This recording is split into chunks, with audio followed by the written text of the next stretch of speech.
आपलं आवडतं कामाची आपल्याला सवय झाली की नाही ते आपलं सोबती होऊन जाते. कसं ते सांगते. किती जरी आपलं आवडतं काम आपण थोडंसं दुर्लक्ष करायचं, थोडंसं लांब जायचं असं ठरवलं तरी ते आपल्याकडून होत नाही. म्हणजे आपल्याला त्याची सवय झालेली असते.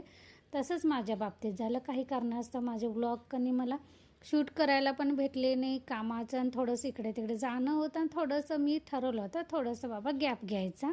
पण काय होतं मन सारखं असं न करमल्यासारखं व्हायचं. म्हणजे कसं असतं मी आता घरात एकटीच काम करत असते आणि मग मोबाईल लावून कॅमेरा ऑन करून मी काम करत असते. त्यामुळे एक प्रकारचा तो माझा सोबतीच असतो. कारण का माहिती आहे, कारण माझे व्लॉग जिथंपर्यंत जातील, जी मंडळी माझा व्लॉग बघतील ती आपल्याला कधी आपण शूट करतानाही आपल्याला समोर बघतेत असं जाणवतं. त्यामुळे कामं करताना पण कधी एकटं एकटं वाटत नाही, कोणतरी आपल्यासोबत आहे असं वाटतं. तर इथं पण कधी आज मला जायचं होतं थोडंसं बाहेर, पण कसं घरातली कामं आवरल्याशिवाय पोरांचं आवरल्याशिवाय जाऊ शकत नव्हते. त्यामुळे इथं लवकर उठलेले आणि इथं डब्याची आता तयारी चालू आहे.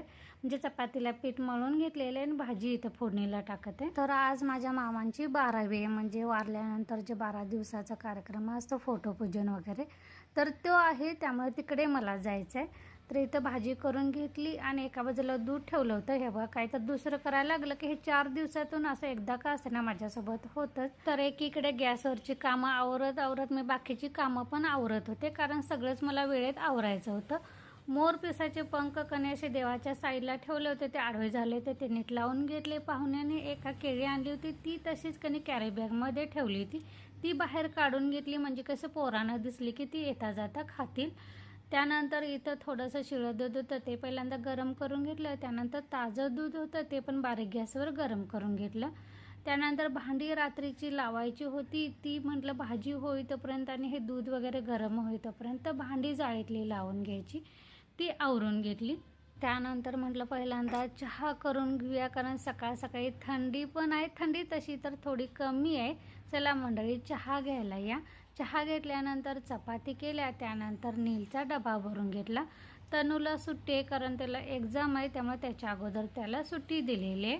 पण त्याच्यासाठी आणि त्याच्या बाबांसाठी मला जेवण बनवून ठेवून जायचं होतं. इथं नीलचा डबा भरलेला आहे. केळी 2 दिली होती पोरांना, फळं खातील म्हणून, पण पोरांना जाताना एकच घेऊन गेला आणि एक तरी पण ठेवून गेला. तर इथं चार्लीला पण सकाळ सकाळी आंघोळ घालायला चालू आहे. आणि चला मंडळी आजचा व्लॉग इथंच बंद करते. धन्यवाद.